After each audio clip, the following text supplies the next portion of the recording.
on now, bro. You gotta be really like you're really like that. That just makes no sense why he gets. I mean, it makes sense why he gets so much hate because like when you're that great, you're gonna get that much hate. But it's just like.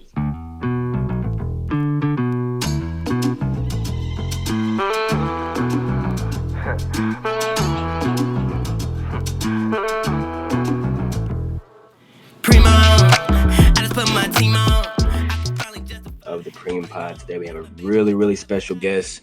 Man, just tell them who you are, what you do, man, first, and why you do it. Yeah, so I mean, my name's Shawn Kelly. I'm a college athlete and like basketball content creator. So I make basketball videos, all different types of basketball videos on Instagram, TikTok. That's kind of just like the gist of what I do. But I mean, I've been able to amass a good amount of followers on those platforms just from like posting things that I feel like, you know, people will relate to. And, you know, it's done pretty well for me. And I just want to keep growing, be able to motivate, inspire other basketball players or just athletes in general that like want to, you know, reach their goals, but don't know how to do it. So like, I'm still trying to reach my goals of like, you know, getting as far as I can with basketball. And so I just want to like show people my journey while I do that, as well as like, you know, making people laugh or inspiring people or whatever it may be. So I like that, and I love the way you speak about, you know, just even the success you've had so far. Very humble about it. You know, we got the 300K on Instagram and then 1 million on TikTok, and this guy's like, build up a pretty decent following, right? But no, I love to hear it, man. So for you, you know, we definitely want to talk about that journey because I know that's one of the biggest reasons you're on social media is to, you know, share that journey.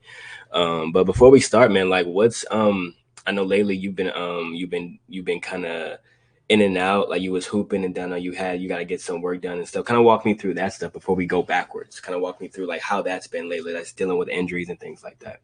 Yeah, so I mean, being like an athlete, most athletes, I mean, it's not a good thing, but most athletes, like when you play that sport, it kind of becomes your identity, which like people will say it's a great thing. Some people will say like, nah, man, like you got to have like other things you want to like, you got to be someone else outside of your sport. But like for me, like it's always kind of been basketball. So like when I like initially got hurt, I still tried to play through it, but then it just like got to the point where like I couldn't play anymore. And it affected me mentally, like just because like that's my life. Like I can't play basketball right now and like I don't know what to do. So I'm just kind of like going through the motions, like just mentally not there. So I have, I mean, it's been rough for sure. I mean, lately it's been a lot better just because I ended up having to leave school, but I came back. I go to school in California, but I came back to Florida where my family is, just to kind of be around them to help my mental health. And it's helped me a lot because I've been able to like get a lot more done since I've been here. Just like as far as like just mentally being there so I can actually do like the social media stuff that I want to do. I mean, I've been doing a lot of planning and stuff for it. I can't really get on the court right now, which kind of sucks, but all this like time to like actually think about what I want to do going forward has really been able to help me because now I like definitely know where I'm trying to go with social media and with basketball. And I don't think I would have been able to really know that if I was like still playing right now, because when I'm playing, that's what I'm focused on is playing. Now I can like really like kind of like see all the other outlets too. That's kind of like, and that's real because like slowing down is honestly where, you know, a lot of growth happens. You know, I've dealt with that with business too. You know, sometimes maybe you have a slow week or maybe sometimes, you know, you get a complete roadblock and it gives you time to reflect and you're like, oh well, I can do this different way, or I can take a different route. So I'm glad you've used the time for some self-reflection. Definitely glad you got near family because that's good during these types of times. Because that's people don't talk about how depressing injuries are. Like people are really quick to judge people like Kawhi and judge all these guys who are injury prone. But I remember that one time, I that was the clearest I ever heard Kawhi talk. He was like, "I want to hoop. Like I'm not trying to just no, like I make millions of dollars, I cost millions of dollars to the team, so they got to sit me, you know. So I love your perspective on that, but kind of take me to more the beginning. You know, I know now we're like, you know, I know you're like 6'6" or something. Take me back to before, you know, when we were a little shorter, when we were first getting started in the game. Like, how was it when you were first, like, do you remember like your first games and your first dribbles? Like, kind of how was that? When was that, and how was that? Yeah, so I started playing basketball like at a young age, like 4. Mm, But that's when I like lived with my dad, and then there were some family situations where I couldn't live with him for a little bit, so I had to live with mm, my grandparents. And while I was with my grandparents, I didn't play any sports at all. I was just kind of like a nerd. Like they didn't really let me play sports, so like I mm, wasn't good at sports because I didn't play. So when I went right. with my dad around like 10, I was trash. Like I just was not good at. So my dad, like, he kind of had to like kind of like push me to be like great at basketball because like I didn't have like from a young age I didn't have like the love for the game that I do now. So I kind of like just didn't take the whole training and getting better and playing basketball that seriously. I just knew that my dad loved it. Right. Um, kind of like wanted to make him happy. Um, but when I first started, like I was like a point guard, a shooting guard. Like I was way shorter than I am now, obviously, but like I didn't think that I was gonna get that tall. Um, and I like I said though, I was bad. I didn't get good at basketball until around like my junior year of high school, which is when I also like started to get a little bit taller. And I still couldn't even dunk when I was like all my teammates would get on me for being like this 6'4", 6'4" guy that couldn't dunk at the time. Mm, And I would just like it would get in my head a lot. Like I would get in my head a lot as a kid just because like I wasn't that good at basketball.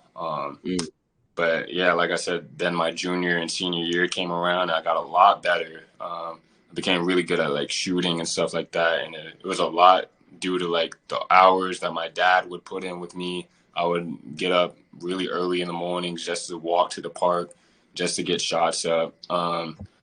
And it really showed too because I mean, I don't know how, but all the work that I put in then is like finally starting to reflect now or like even like a few years ago because like now I feel like I'm really good at basketball and mm. I don't think I would be as good as I am now if I didn't put in all those hours and all those nights, like mornings, just doing what I did as a kid. So I think I'm thankful for my dad for like pushing me and like actually getting me to love the game of basketball because I didn't at a point, Mm. but I definitely I definitely think that like that has really pushed me to become like as good as I am at basketball now. And I mean now for some I don't know how I became like really athletic too. I used to work on my bounce when I was a kid and I couldn't get it because I was the 6'4" guy that just shot threes and couldn't dunk. Now I can do all these different dunks and stuff. So I mean like I'm like really athletic now, and that's I don't know how it happened. I guess it's because of all the work I was putting in, but I'm Mm. just thankful that I did put in that work from like those younger ages because now I'm like pretty good. I just wish I would have took basketball more serious when I was like younger because I feel like I would be at an even better spot basketball wise. But that's the past. I'm looking towards the future now. So. Yeah, and that part so where you say, "Oh, I don't know how it happened," that's where you're supposed to insert our sponsor. Whatever our sponsor is, it's whatever our vitamins are. That's how it happened, right? But no, man. So my biggest question from that is, what do you say to those people who kind of discourage parents from doing what your dad did? So a lot of people, you know, I hear it and it sounds beautiful, but a lot of people hear that and say, "Oh, well, if you didn't like it, why was he pushing you to do it?" You know, a lot of people say parents push their kids into things that they want. What do you say to those people? And you know, and like how do you think that has affected you, like, you know, when it comes to if whatever else you were gonna do, you know, right? So like what do you say to those people, and like what do you think you would have been doing if you weren't hooping? I mean, for those people, I'm not even gonna lie. I'm gonna be honest. When I have kids, son, daughter, whatever, I'm gonna be just kind of like how my dad was, probably even worse. Like I'm gonna be hounding my kid, like, hey man, like you gotta play sports, bro. Like you gotta. I don't care what sport it is. Probably basketball, but like you're gonna play sports and you're gonna and I know it's like it's difficult to like from other people's perspectives to kind of like force something on your kid, like basketball, for example, like what my dad kind of would do when I was younger. But I just think that it really like it kind of like pushes you to be great at something, right? Like just like with Yeah. school, like you can push your kid to do really good in school. It's the same thing. If you want to, Mhm. you want your kid to like do sports and you push your kid to do sports, he's gonna fall in love with that sport. If you want your kid to do good like in school and you push your kid to like, hey, I want you to get straight A's, I want you to do this in class, I want you to try to get these goals, they're gonna do that. So I don't think it's just like basketball. I think it's really with anything. If your parent like is like on you about something, I think it's a good thing because I think that's how you like get the best out of your kids. I don't think kind of just like letting your kid do like go through the motions is the way to go about things because I really think that you should like from a young age like let your kid know now like hey if you do this, if you work hard at this, if you like you in order to make it you have to work hard at something and it's not going to be easy, so might as well start now so that when you get to that older age it's there. And then you had a second part to that question. Yeah, so like what? So I love that answer because it's like even before I get to that second part, I like when it comes to like just basketball or sports in general. The reason why I bring that up is because those when people say that it irritates me because all these sports just create a really good foundation for a human being. Like I ran cross country, and that's one of the most disciplined sports there are, and it's not like I would do it for life, but if I didn't do cross country, I probably wouldn't be as good as I am in all these other parts of life. Same with basketball. It takes a lot of discipline, and I think once guys like master a sport, you become a better human. Like you literally in every part of your life because you have to if you're gonna be like an NBA player, like if you're gonna go like pro, like you have to every part of your life has to be excellence. Like you can't wake up on BS. Like so, I definitely agree with that. But that second part would be. What do you think you would be doing? Let's say if your dad didn't push you into basketball, do you think you would have just naturally, fell for it anyway, or do you think you would have went another direction? I think if my dad didn't push me towards basketball, I honestly like true like if he wasn't the one that pushed me towards it, I truthfully think I still would have ended up like wanting to play basketball. It just would have Mm. took longer to get good and like to do kind of the stuff that I want to do with it. But I still think I would have ended up doing basketball, and I think I definitely would have, especially how I grew up, I think I probably would have been more into like social media, like from a younger age too, because I think I would have like, I just think that I have like I've like from a young age, I've always like quote unquote, like all my friends from like when I was younger, I've always like wanted to be the center of attention kind of thing. So like, and I feel like with social media, like there's a lot of attention that comes with it. And so like I kind of like it, even if there's like good attention, bad attention. Like I just kind of like knowing that like people know what's going on in my life or like what I'm doing or like I'm making something like funny to them or something like that. So I've just always enjoyed like people watching me. So I think I would have like just naturally still played basketball, but like kind of been more into content creation from a younger age. Yeah, and what I'm hearing is validation. So that validation you get, you make that, you post that video, you crossing somebody over, and then you got people dropping gifts of oh shit, like he doing this. So I definitely feel that, that's the I got like a folder of like 200 basketball clips, and I remember I was at one point I was posting them consistently, and it was actually at a rough time in my life because I honestly wanted so like good attention, like somebody please, and it was like it was cool, that's is a definitely it's always dope to do something sweet and then somebody give you props. That's always dope, even if it's like or something funny too. But kind of walk me through, bro. So let's say after your dad, after you guys kind of started doing that, when did your growth spurt like hit? Like once you like what age did you hit 6 foot? Um, my freshman year of high school, I was short, man. My freshman year of high school, I was like 5'8". Mm, Um, my sophomore year, somehow I don't even remember growing. I just remembered being taller than everybody for some reason. And mm, like summer going into my sophomore year, I was like 6'2" all of a sudden, and I wow. gradually grew like an inch or two leading up to now. But I would say that I was 6 foot when I was I guess the summer year of my sophomore year. That's when I first hit 6 foot. Dang, so summer, okay. And when you said when was your first dunk? My first dunk, my first dunk was probably like junior year, so I was like 16. Okay.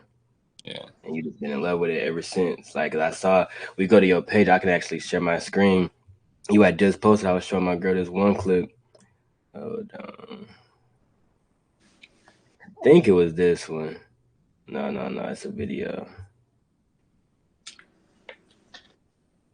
Yeah, we about to find this. Yeah, because I'm like, I was showing her who I'm talking to, and she was like, "Well, dang, you know." So let me where the dunk at, bro? It was an in-game dunk, I thought.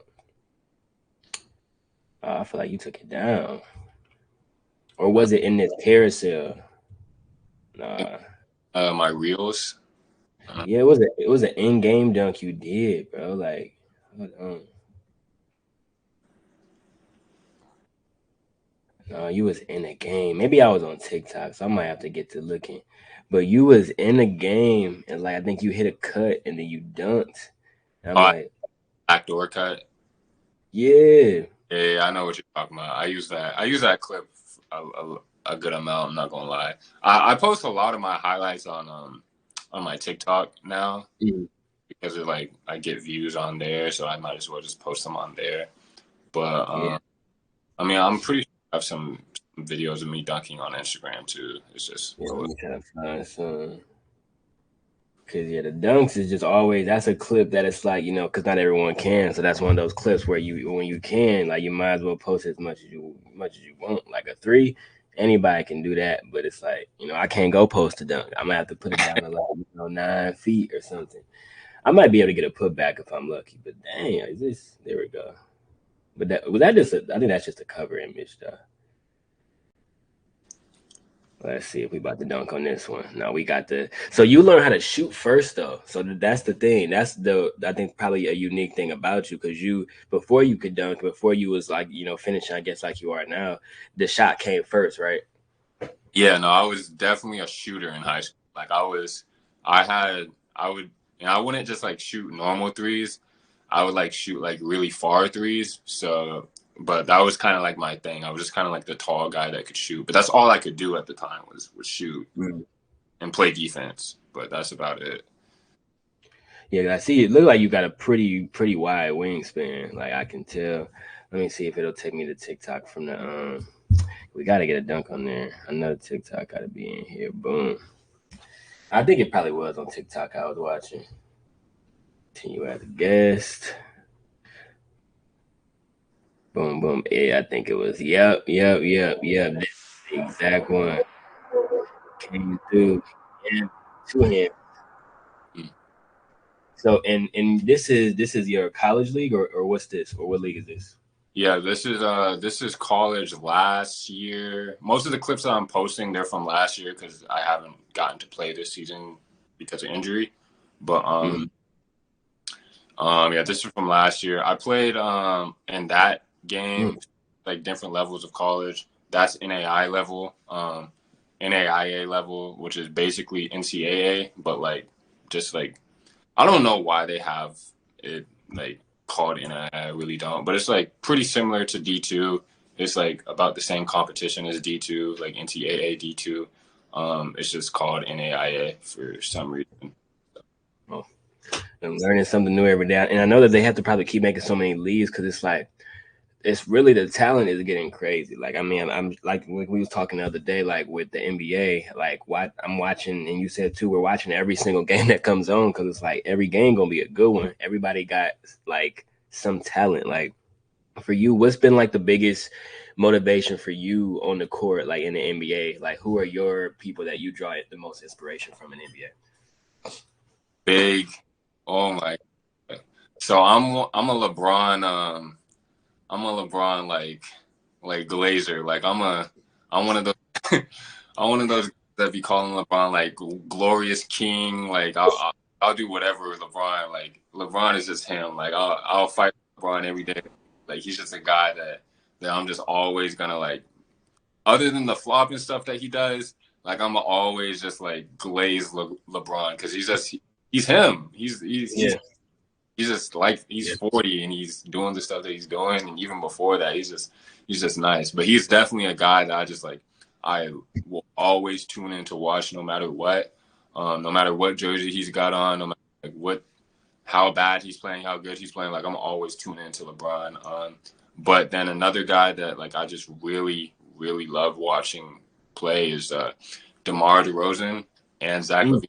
Kind of crazy because they're both on the yeah, Bulls fan. So I guess that would make sense. But I just love DeMar DeRozan's game. I just love his footwork, his mid-range game, Zach LaVine's athleticism. He's very underrated in like his skill set. I just think that those yeah. two, like some of the two most skilled guys in the league, and I just love watching them play. Like they're just tough. Yeah, and so I'm a huge. So I was scared when you were saying you're like I'm a LeBron. I'm like, is he gonna say hater or is he gonna say? Because I'm like, oh, because like I'm a huge LeBron fan, like for sure. Like my first favorite player was Rondo because that was the first basketball NBA game I ever watched was the game 7 of the Lakers and Celtics finals that one year, which was just crazy. But then I ended up LeBron was basically just a taller Rondo with a better skill set and stronger. So I'm like, I like him better. But at first it was Rondo because I love passing, I love ball handling, I love playmaking. But yeah, LeBron, it's good to see people give him his flowers. I don't know, like it's weird. It's not good to throw your opinions on people, but I really just be feeling like if people don't like LeBron, there's something wrong with you. If you're a hooper, if you don't like LeBron, like if you like have something against him, I don't know how you can watch this man play and just not have just utmost respect, you know, especially at this age, these games. I mean, he just dropped 30, 20, and 10 at 40 years old. It really do when I'll be like talking to people, and I swear they're just doing this just because they're haters. But they'll just be, oh, LeBron's not even top 5 of all time. LeBron's not even top 3. I'm like, yo, come on now, bro. You gotta be really like you're really like that. That just makes no sense. Why he gets? I mean, it makes sense why he gets so much hate because like when you're that great, you're gonna get that much hate. But it's just like it's tough having to defend him sometimes for stuff that he doesn't need to be defended for. Like Yeah. he's proven enough to be one of the greats, if not the greatest player. So Yeah, and it's like, and I'm a huge accountability person, so I try to blame as many things on myself because I feel like that's just how I found some success. It just, even when things aren't my fault, if I just work on finding, if I just blame myself, I'll figure it out. So like the only thing I ever hold against him in 2011, because I was watching and I was 11 years old and I cried, like I cried like a baby because I'm like, it's no disrespect to the Mavericks and Dirk, but I'm like, it's the Mavs, bro. Like I literally like it was in a bag. Like I had my jersey on. I'm like, bro, this, and I'm like, hey, when we kept losing, I'm like, what's happening? But like for you, I'm not sure if you was watching that. I mean, I know that was a while ago, but how do you like? Do you feel like 2011 hurts his legacy, or like, what do you feel about 2011? yeah, so I'm not gonna lie. That's actually when I started watching basketball. I started watching that. Like LeBron is the reason why I started watching basketball because I grew up in Florida. So I was like, oh, you know what? Let me just watch some basketball. Let me see who this guy like who the Heat are. And he was on the Heat, and I was like, yo, this guy's tough. And then I was just like, yeah, no, the Miami Heat are the best team in the league. Like I thought that they were just gonna beat everybody because I thought that they were just that good. So yeah, when they lost to the Mavs, I was sad. I was so sad. I was like, yo, like what? And then that's when I started hearing about Kobe. And Kobe, people were like saying that like Kobe wouldn't have let that happen. I'm pretty sure the Mavs beat the Lakers in that playoff They series. beat them in that run and they swept them. So I'm like, okay. Or it was either like 4-1 or like, they swept them. So I'm like, all right, bro, like whatever. Like Kobe's lost a lot. I love Kobe, but like I hate when they try to break Kobe and stuff, bro. He's lost just as much. But I But definitely yeah, think that series like kind of like really messed him up. Like as far as just like if he would have 5 rings right now, I think a lot more people would be like okay, like he's him, like he's him. But I think that Mavs series is probably the worst playoff series he's ever had. So that like kind of like It's definitely in the back of like a lot of people's minds when they compare him to like Jordan or Kobe. Yeah, and it's like, I know it is one of those things where it's like I just love how he responded. That's the only thing, because it's like you can't erase it. You can just respond, and he responded well. It's just he would be really, because right now he's chasing his fifth ring, but I'm like, if he was chasing his sixth ring right now, he would be in really good position. Because I'm Mhm. like, you already the leading scorer. But I'm like, yeah, I really do wish he won that year. But so with you, like, so we got LeBron, we got Zach, we got DeRozan. How do you feel, like what parts of your game do you feel like you've incorporated from those three guys? Like, if you can name a part, and name which guy it came from. Well, I'd say one of like the biggest things with me is I'm like very unselfish. I feel like even though he scores a lot, he's just like very unselfish. Yeah. So, and then I feel like I think a lot when I play, not necessarily over. There's times when I overthink, but like more of an IQ type of thing. I feel like I have a high IQ, and I feel like LeBron has the highest IQ ever. But when it comes to like the scoring parts of the game, getting buckets, which is like just something that I just love doing too. Like I just love scoring now way more than I did before, like younger. Hmm. DeMar DeRozan, I think he just has it down to an art how he can like pivot, pump fake, manipulate the defense, hit shots that people would consider bad shots, but it looks like just Yeah. to him. And then Zach LaVine, I've just always loved Zach LaVine since he was in college.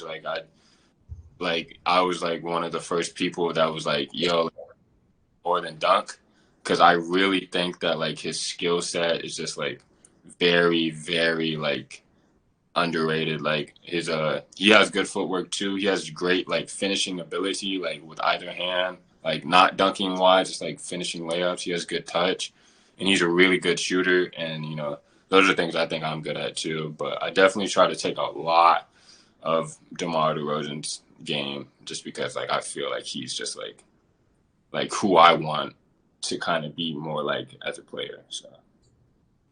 Yeah. So yeah, DeRozan, and so Zach, I like Zach a lot when he's at the Timberwolves. I think a lot of his problem is he just gets stuck on bad teams. He's just being underutilized. I would love for the Lakers to grab him, but like, I don't want them to get rid of Rui. I don't want them to get rid of Reeves. I just want D'Lo gone, and they can have every whatever. But for you, before I even move on, bro, how do you feel about D'Lo? Like, as a LeBron fan, usually LeBron fans kind of watch his teams a lot. How do you feel about D'Lo? Do you feel like we should keep him, or do you feel like we should ship him away? I'm not gonna lie, D'Lo is tough, man. He's been going crazy ever since the trade rumors. I'm not gonna. He's Yeah. been. I'm like, yo, but the thing, D'Lo is just like he makes so many weird mistakes, but Yeah. he's just like I feel like with a leash, like Darwin Ham is giving him like a longer leash now. He's able to like do the dumb stuff that he does, but then like make up for it. Like one of these Yeah. games, yeah, like 3 or 4 turnovers in a row. I was like, dang, bro, we're about to lose because of this guy. And then Yeah. and then he takes like I would consider like a bad three at that time just because he Oh, that turns. that deep three. Yeah, and I was like, Yeah, yo, if he's shooting this right now, I could tell every Lakers fan was like looking at that like bro. no, no, but then he made it, and everybody was like, yeah, let's go. So I was like to do that, like to have the guts to do that.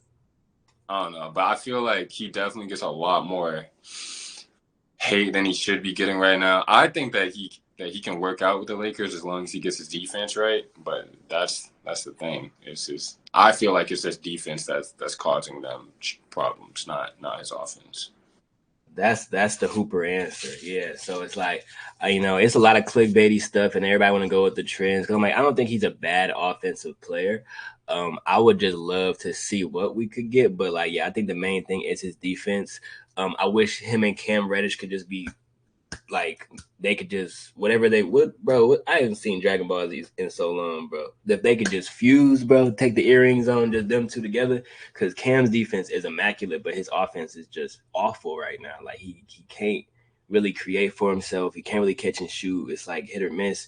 And D'Lo has a great offensive game, but like his defense is damn non-existent. So yeah, I definitely agree. I definitely agree. And for you, I mean, So it's crazy how when I started this podcast, I was thinking that it was a really good time because like the Pistons about to do well, so they're about to bring a lot of traffic in the city, and it's like so it's gonna be good, and it's perfect time. But I'm like, I mean, it still happened, but it just our other team out of nowhere did it instead. What do you feel like is holding the Pistons back? Why do you feel like this really, in my opinion, really good constructed team, defense, offense, I thought, why do you feel like we're doing so poorly this year? We won, like, I think 3 games right now, or maybe 4. I don't know. I mean, they just beat the Nuggets. Like that's Oh, that. and we did just beat the Thunder and the Nuggets. So it does seem like we're. So let me actually look at our record then, because it seems like, hold on. It seems like we're trying to turn things around. So we're 6-40. Okay, I mean, that's still awful. But like, why do you feel like why do you feel like this has been happening? Because I mean, we won our first couple games. We got Cade. I mean, when we started the season, like Asar is super tough, or man, whatever one we have. Um, Super tough. We got Jalen Duran going crazy. I mean, a lot of people say it's the spacing, but I mean, we have Bojan. Like, what do you feel like is contributing to us losing 40 games already? Yeah, if I'm being honest, I 40 games is it. The losing streak that they went on was crazy. I think it was like Yeah, 27, something like that. yeah. That was The crazy. break. That just ruined everything for them. But I think the reason why, I mean, obviously they're a young team, so that kind of like plays a part in it. I think I think, and I don't think it's the coach because I think Monty Williams is a good coach. I just think that if it boils down to anything, I think it does kind of boil down to the spacing, especially because they didn't have Bogdanovich like most of the season until Oh now. yeah, right. Uh, like I just don't think they can shoot. Like I don't think they're a good shooting team, and that's kind of like how you win games. I mean, that's why the Lakers aren't winning a lot of games because they can't really shoot that well sometimes. I think Yeah, that's like what the Pistons have to go through right now is they need to have their players like just work more on making jumpers, or if they're not going to make jumpers, then change your identity completely, not take as many threes that you do now, and try to like kind of grit your way into wins, kind of like use the size that you have, the athleticism that you have, and like have a different like system offensively. yeah, and that's hard. And I like to ask those questions because it's like it's cool to talk about that with some bros or some people who don't hoop, but it's really cool to get hooper answers because everybody else says fire Monty, do this, do that. Like I don't think people understand the point of a coach. Like coaches can make players better, but they can't give you skill. So it's like, or I mean, I don't know if Killian Hayes just has a lot of dirt on somebody in the organization, but I mean, I don't even see him as a basketball player. Like, how do you like when you look at someone like that? What do you feel like keeps someone like that in the league, or like, have you seen him play? Yeah, Killian Hayes. I don't watch a lot of Pistons games, but most of the like clips I see is like of Killian Hayes like just being bad at basketball, like just being trash. It's like a comp like, oh, why is Killian Hayes in the league? And I'll be looking at it like he can't be this bad. And like, I mean, when I look at it though, like he looks like he's pretty bad. And when I look at the box score and I see that he's like 1 for 14 or something like that, I'm like, okay, yeah, maybe he is pretty bad. Um, so I mean, but I don't think he's the reason why they're trash. I just think that Yeah, like he happens to be a not good NBA player on a not good basketball team right now, or maybe he needs to be in a better system, or maybe he just shouldn't be in the league. But I mean, yeah, uh, like a lot of good options. I would love to see him on the Shanghai Sharks and to leave my team alone. But do you? So is there a player? It could be him, but is there a player in the league that you feel like you could take their spot and do a little better than they're doing right now? okay, I'm gonna be 100% honest. I've had teammates like in my life that have always been like, oh, these guys are in the NBA. There's no way, like, these guys are all like just the best players ever. Like, that's why they're there. And I agree to an extent, but I Right. definitely, there's a handful of guys that are in the league that just like got there through like, I don't know, clout or just like they so happen to be brought up in like a good area with like good people that just so happen to like introduce them to the NBA and stuff like that, or they had they had a coach that believed in them and let the offense run through them, and then they got drafted, stuff like that. But I Yeah, feel like with good those point. guys, like there's some guys that shouldn't be in the league that are in the league. I don't want to name names just because like I have a lot of like people in my head. But to answer your question, I think that maybe I mean like I feel like I could go inside an NBA game and like go 2 for 8 in a game. Like I don't Yeah. think hard to do to go out there, go 2 for 8, get a couple stops, get scored on a few times. Like I feel like I could play in the league. I don't think I would be like a great player right now just because like I feel like the great players, those guys are the guys that like deserves to like the great players in the league, those guys like mm, but like the mediocre to like guys that are kind of just like on the bench or something like that. Like I definitely feel like there's a lot of those guys that I could do what they're doing, um, and like at least like produce at a certain level. But like that doesn't take away like they made it to the league. They're all great players. I think that like they made it for a reason, and like tip my hats off to them. But like I do think that some of those guys aren't as good as people think just because they're in the league. Yeah.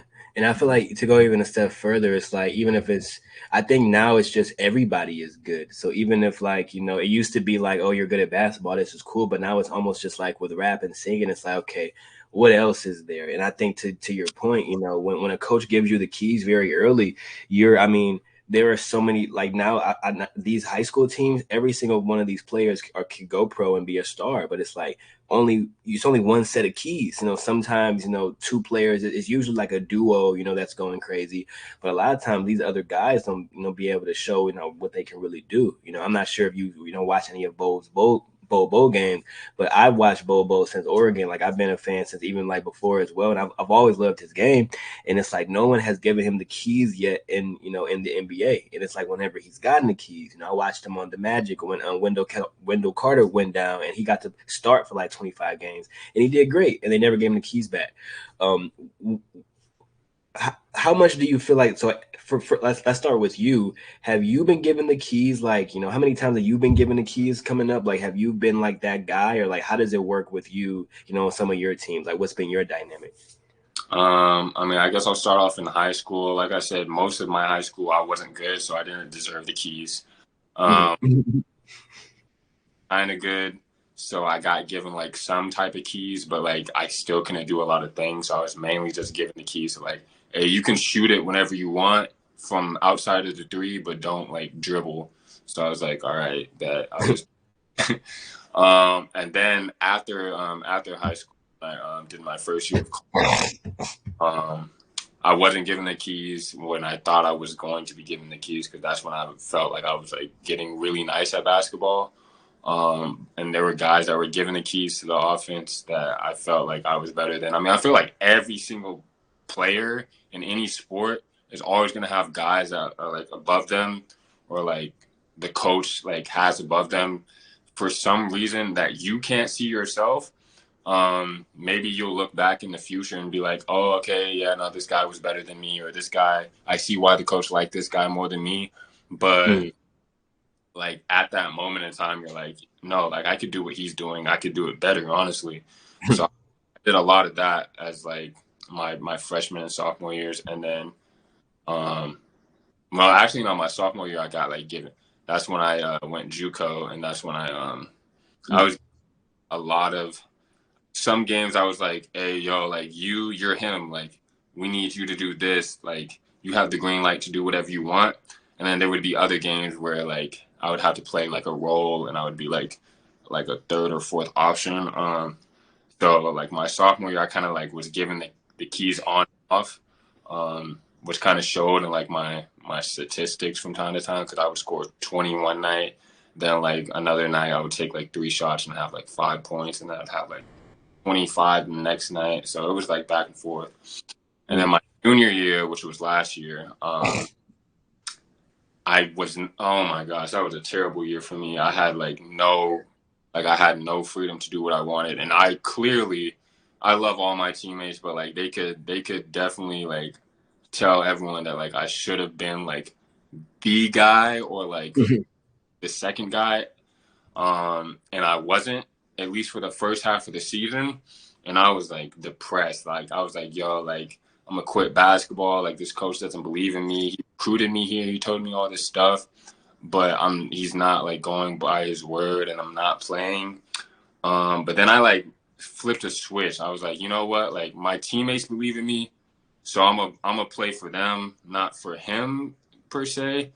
And that like gave me a lot of motivation because they knew how good I was. They started giving me the ball in games and just started like letting me work. So like even though coach never like ran plays for me, the team in a way ran plays for me by just like giving me the ball and saying, "Hey, like make a play." And I made plays. Like the second half of the season, I led the whole team in scoring and like a lot of stat categories. And I was really like kind of crazy the second half of the year. Like I was definitely our best player to end the year, which was just nice to like be a part of because my teammates are the reason why I was able to like do that. And because my teammates had so much confidence in me, then my coach started having confidence in me. And like that's when I like kind of became the guy. And then leading into this year, I was the guy. And like I mean everybody kind of like would like I was kind of like our playmaker, or like I would have been our playmaker for the year if I didn't get hurt. So I'm just like kind of down because this year was definitely going to be the year where I could just like actually like kind of dominate the way that I was able to dominate at the end of last season. Um, but I'm looking forward to next season though, because I think wherever like I'm at, I think next season I'm just gonna really just like kind of take over because like that's kind of what's been expected of me from my coaches lately, so and my teammates. I like the mentality, and yeah, and these times where when we're dealing with those injuries, it's like we can either just sit and we can be sad, or we can just start preparing for the future, getting your mind right. Because now I see a lot of players come back from injury, like Paul George, and they're playing so much more poised. They're thinking about things more. Because a lot of times people, we see some players just only using their athleticism. That's all they're utilizing, and then I Paul George is always very, very, very versatile. But when he came back, I saw him play a completely different game. So yeah, I'm definitely looking forward to to watching and seeing how it pans out, and like how your game is enhanced. Because usually, like once we go through an injury, we pick up another skill. Because we don't want to be so reliant on we realize, okay, our bodies are like the, I don't want to just overuse my body, right? So we try to find something else we can go to. But to speak on that one point you mentioned about, how some players are in the league, we're not really sure how, obviously everyone, worked their butt off, but some players got there because of, obviously there are sons of NBA players in the league that had really good connections. But I wanted to speak about that because that's one of the main reasons we started doing some of these, NBA segments and talking hoops, because we know now that making an NBA is not just about skill. You have to have the connections and you have to have a brand, because people want to sell tickets, right? So that's why a lot of people are going to pick up Bronny no matter what. I think Bronny looks pretty good, but people say he's trash and, it's just because of LeBron. But even if he was trash, I mean, he probably will still get picked up because LeBron's going to that team and that's going to sell tickets. But kind of walk me through, man, like, what do you feel kind of separates you? So like obviously we have this skill, right? And everybody's looking for that other thing because it's like, skill isn't really rare anymore. So like, what do you feel like separates you, and why do you feel like, an NBA team will be lucky to have you? I mean, I think where I'm at now, it would definitely be like pretty. I mean, realistically, it would be very hard for me to get to the NBA like inside a draft situation. Just because like I'm like gonna be a senior. So it's just kind of like tougher for like older guys that aren't necessarily like on the draft board yet to be able to like get that opportunity. So I feel like I would have to like do a lot of other stuff outside of like college to be able to get there. But I think like if an NBA team were to like get a guy like me, I think that they'd just be getting someone that's like, I mean, I know kind of like I have guys that are like pro friends, like NBA friends, or like mentors that have like played inside the NBA.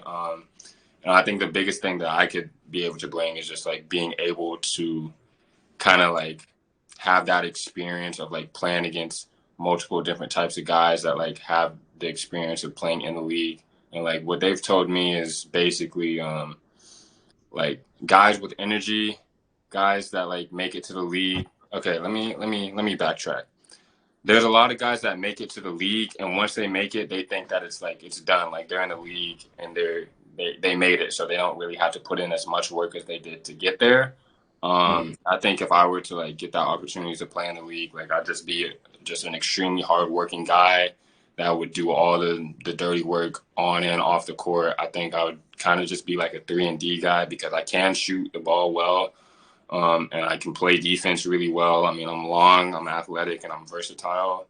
I mean, that's what I've been told pretty much ever since my whole life was that I'm just very, very versatile. So I feel like I can play multiple positions. I feel like I can guard multiple positions. I feel like I can do pretty much everything on a basketball court at a good level. And I feel like there's some things that I can do better than other things for sure. But I just think that like an NBA team, I would get like just a very versatile, hardworking 3-and-D type of guy. If I was able to get that opportunity, which is something that I'm still trying to get to. I want to be in the NBA someday, um, and at the very least, I know I'll be able to play pro.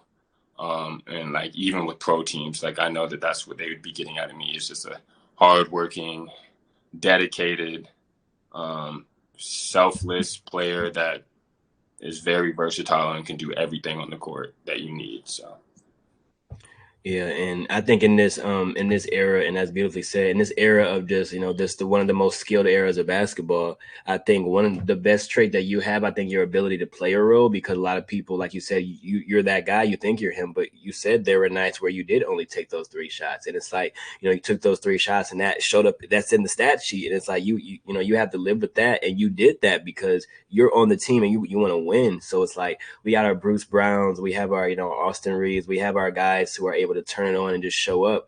And not to say that that's your ceiling, but like I definitely see you being able to come on, and even if someone just needs to stop, because it doesn't seem like you're too big, or you don't think, because a lot of guys think they're that guy and they're not willing to only take 3 shots. They're going to still take the amount of shots that they want and probably lose their, shoot their team out of the game. So I also think that adds to it, because that being able to say I'm that guy and just take a step back. That's something I think every team is looking for, because most people who come in the NBA, they all come and they're the star on their team, or they were at least very close to it. So that's always a hard adjustment for someone to go from being that guy to 15th in the rotation, maybe not getting to play.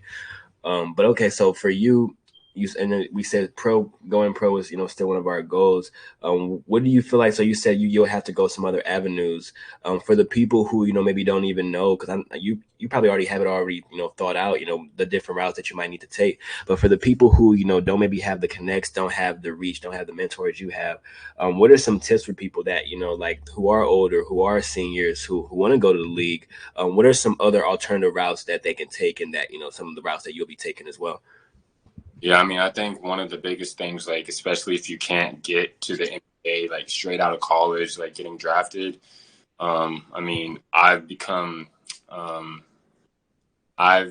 lucky enough to be able to like guys or network with guys that are like have connections with like with the NBA or with the G League or with pro teams, and I think that's the first thing that like guys that don't know if they're going to be drafted out of college, or like get all, or guys that don't know if they're going to be like ranked out of high school or anything like that, to start doing is just to like try to network with people that can get you pro. At least if you can go pro that outside of the NBA, then you have the chance of going to the NBA.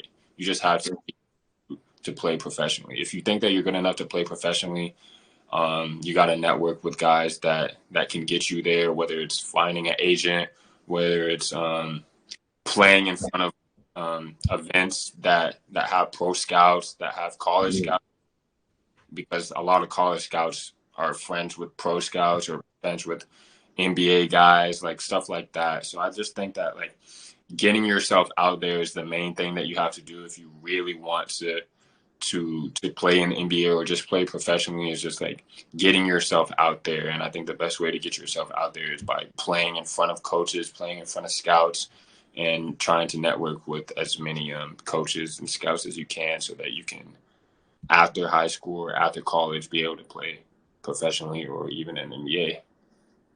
Yeah, networking is huge, and then that's basically in any niche. My niche as well, anybody. So that's just big. That's just big game for everybody. But kind of talk to me to switch gears about how your networking and how your brand that you've been building, how has that helped you? When I know you mentioned you have some NBA friends, I mean you have some mentors. Talk to me about some of the opportunities, the ones that you can share that have kind of came up from you building the 1 million on TikTok and the 300K on Instagram. I mean, sure, yeah. So basically, when I first started doing social media, the first thing I was doing was playing 1v1s on YouTube. I didn't do TikTok. I didn't do Instagram. I was a YouTuber. Like I just that's what I was trying to gain traction from, was YouTube. And I had a series where I would play people 1v1, and I was just like I would play like a whole bunch of people, like college guys, random people in 1v1s, and I would win like every game. But I mean, most of the people I played like weren't as good as me, so I kind of knew that I would win those games. But then I was like, you know what? Like I really need to, like, I'm not growing the way that I want to, and I want people to know that like I can play basketball, and I want to like promote myself as a basketball player. So I ended up going to California, because at the time I wasn't in California, but I ended up like just saying, hey, you know what? Let me just take a leap of faith, and let me just go down to California and try to collab with some guys while I'm in California, and see what happens. So I went to California, and I just started like reaching out to like a whole bunch of like influencers, like through DMs. With this, when I didn't have like any followers, like I was probably maybe a few hundred followers. So the fact, I was not expecting to like get really any responses. I really just went there to like hoop against California people and like try to go viral like that. But I had this guy named Chris Staples. He's a professional. Well, yeah, I've heard that name. He's a professional dunker. But he's also just like a content creator. He does more content now than he used to. But at the time, he was more of like a professional dunker. I was like, yo, man, like, can we play a 1v1? And he was down to play a 1v1. And I also DM'd like a whole bunch of other people that were in California if they wanted to play 1v1s. And they were all down too. So I played guys in 1v1s. And I went on like a little winning streak. Like I won like a lot of 1v1s in a row while I was in California. And then before I played Chris Staples, I was playing at this park, just a random park. And just so happened that Metta World Peace was there. Yeah, which was kind of crazy, just how he just so happened to be there. And so I ended up actually like getting the chance to play fives, like while Metta World Peace was there. He was like a lot younger than he is now. But I was playing fives, and he kind of like saw me play and was like, yo, like, you're good, kid. Like, we gotta connect. So I was able to like network with him. And like, I don't talk to him much now, but like just being able to meet him in that first initial reaction with like an NBA guy, I was like, yo, like, I just came to California and I just met an NBA good at basketball. And then I got invited to play inside this event with like a bunch of like, at the time, I didn't even know that these guys were influencers, but it was just like a lot of influencers and like pro guys, like we're just pro players and influencers like in the gym. And I got to play in that environment. And Chris Staples was there too. And just to backtrack, I ended up playing Chris Staples, and he was the first person that ever beat me on YouTube. And I was so mad I lost on YouTube that I deleted all my 1v1s because of him. So, oh my! I just went to try to look at the 1v1s too. So okay, so that's why they're gone. Gotcha. And, I feel that. I'm a super, super, super sore loser myself, and I'm also a sore winner. So I get it. But walk me through that. So like we're playing Chris Stable because I'm familiar with him as well. So walk me through like that game. So what do you guys play to?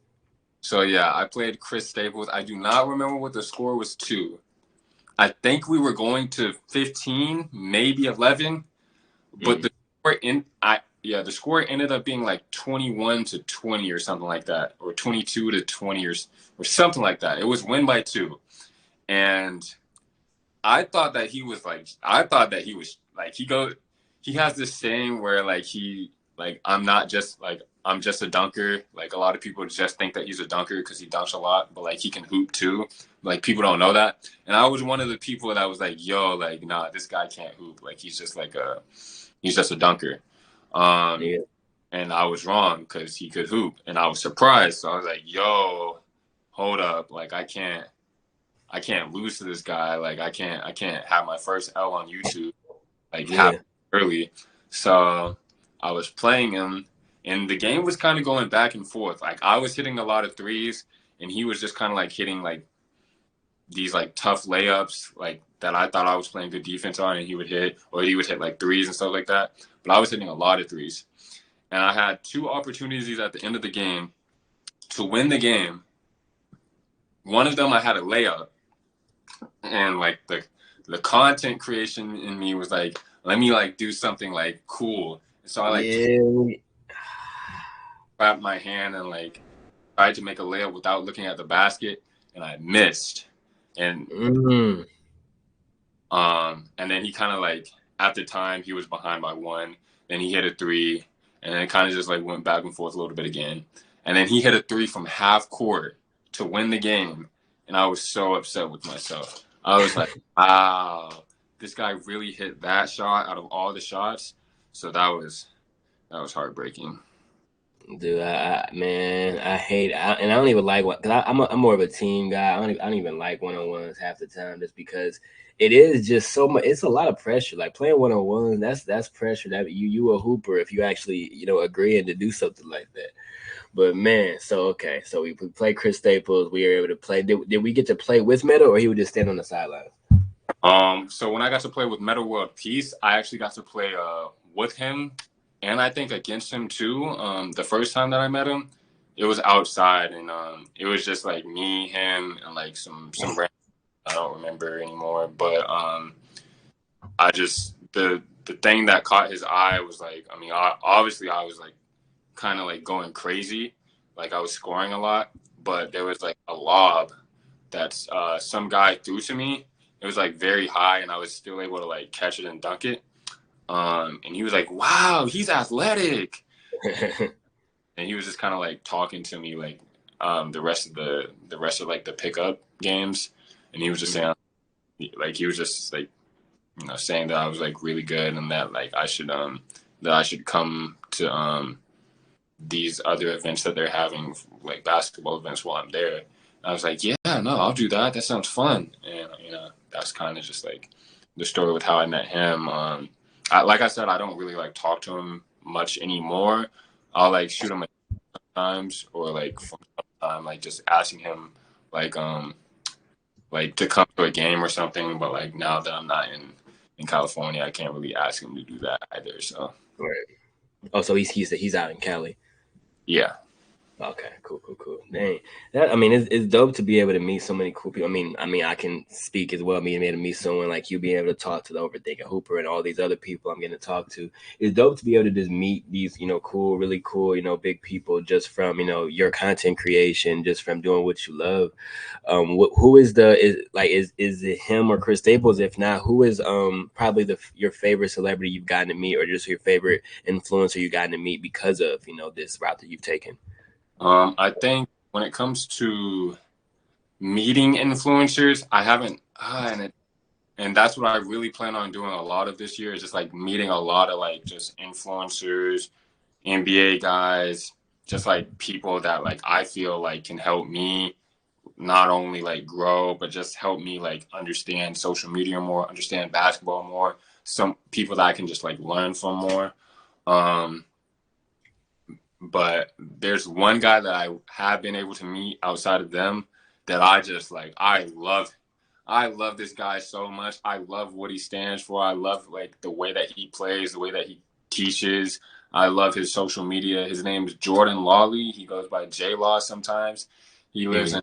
in California. If you ask every single one of my teammates, they'll say I'm the biggest J-Law glazer ever.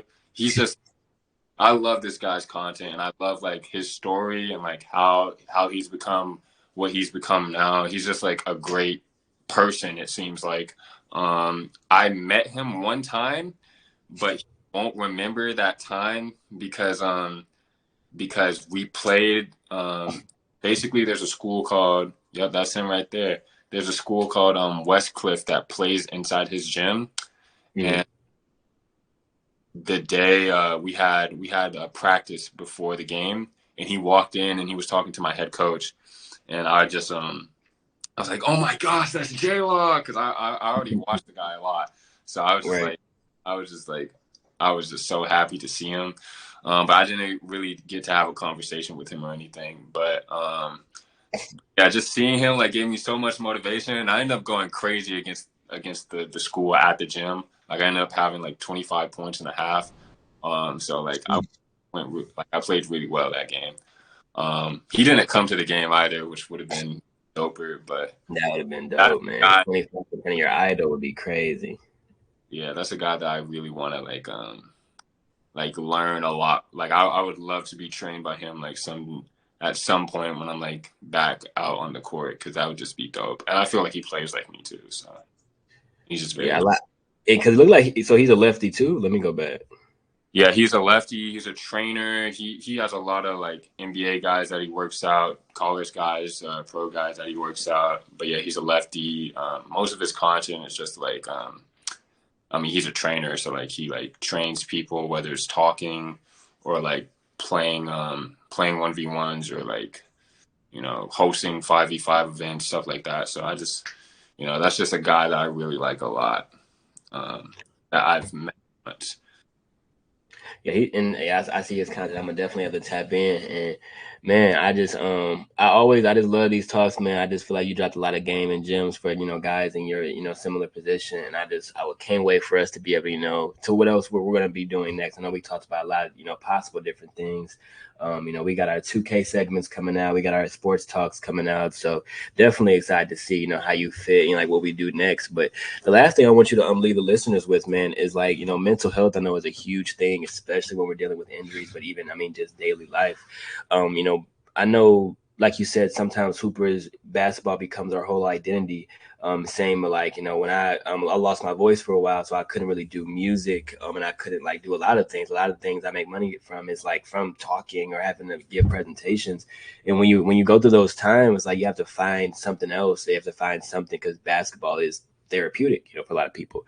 Can you like kind of talk to the audience a little bit about how you've managed your mental health during this injury phase and just some other ways in general that you manage your mental health, or you just some other escapes you have that can help beyond basketball for when you're going through those rough times?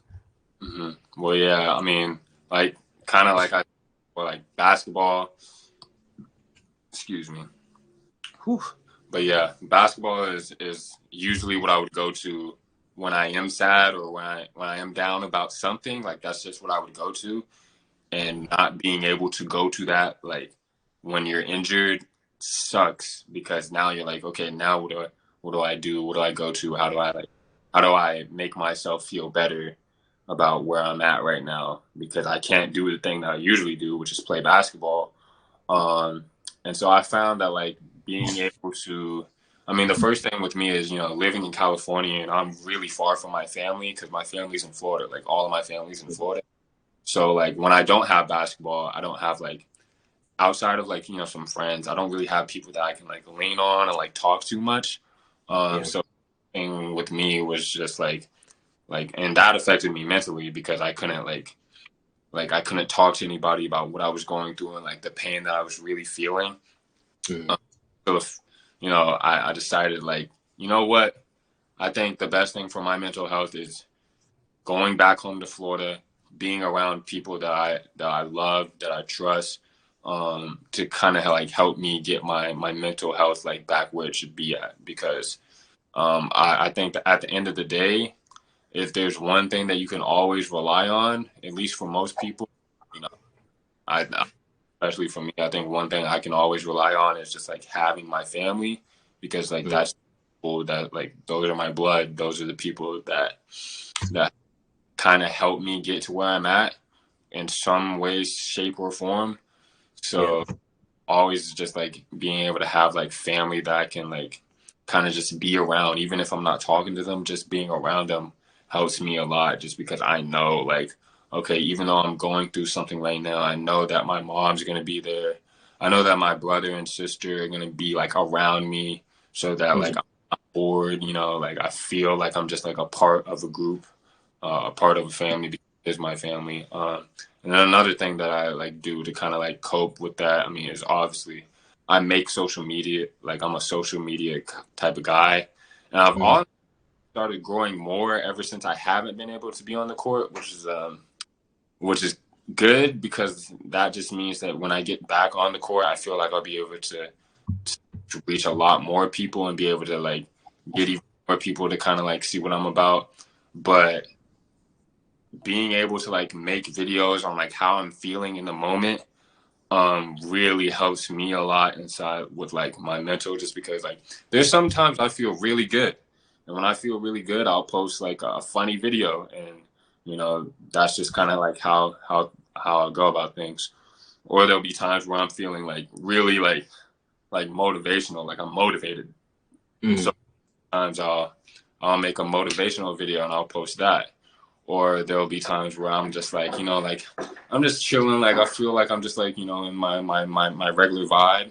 And I'll post just like a relatable video that I think, you know, people might relate to. So like even like me just living life is kind of like how I post my content. It's just like how I feel in that moment is what I post. So like everything that I post is kind of just like how I'm feeling at that time.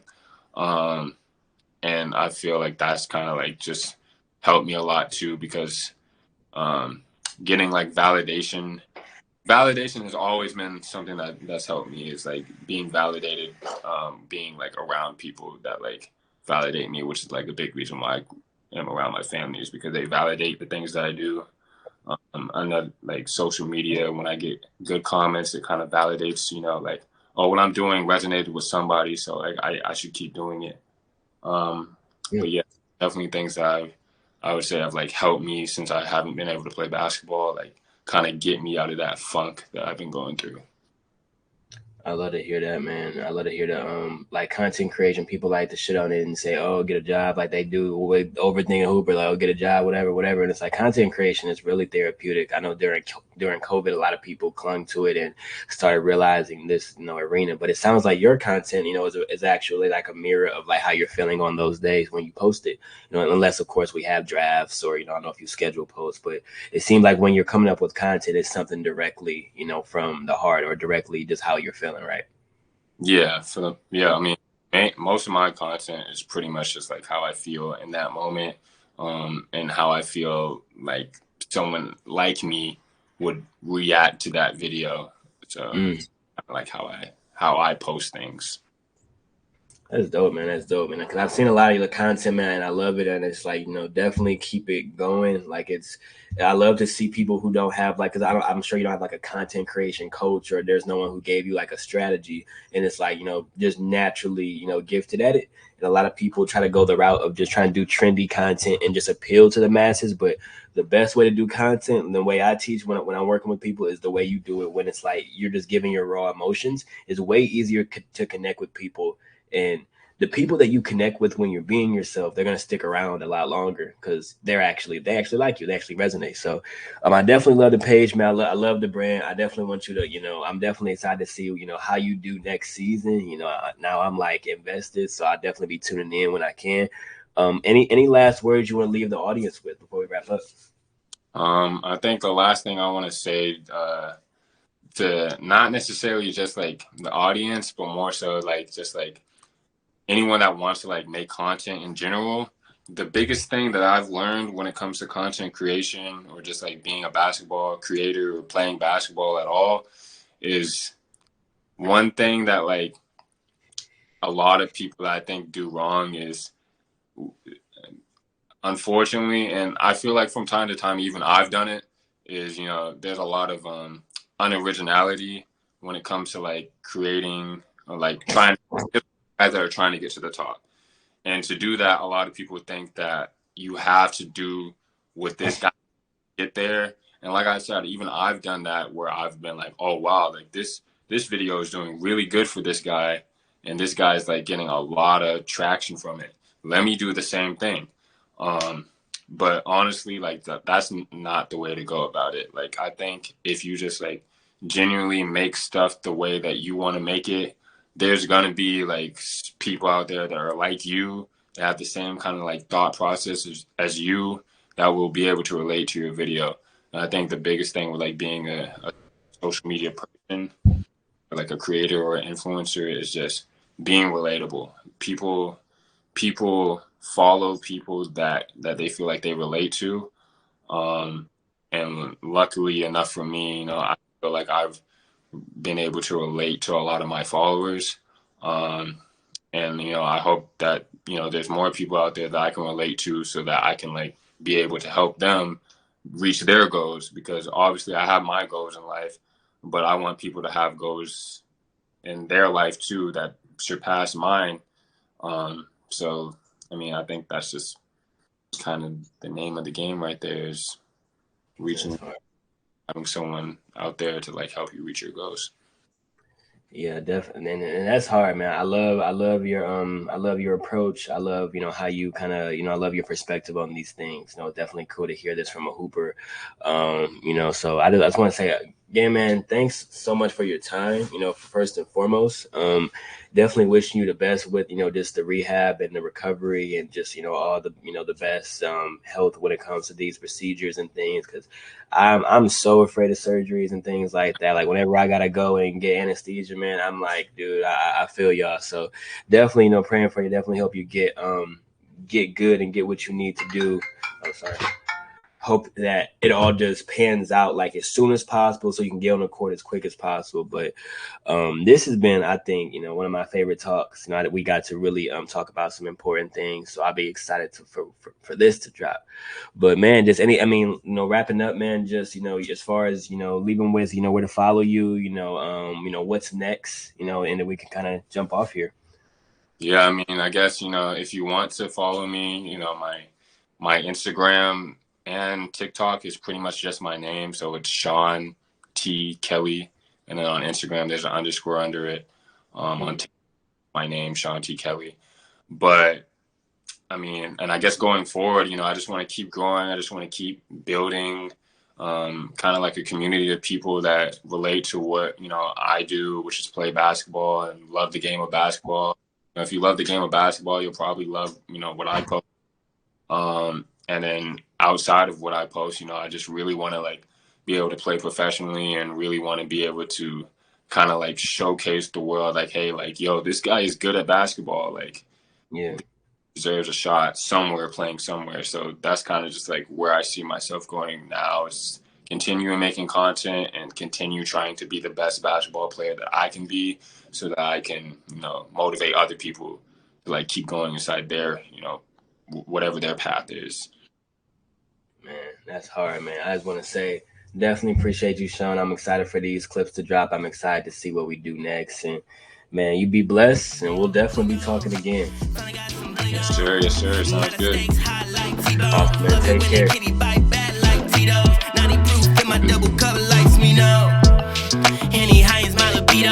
On 7 Mile, pushing 80 like the Vito. Cause she sent some pics without her T on, which tells me I need to be home.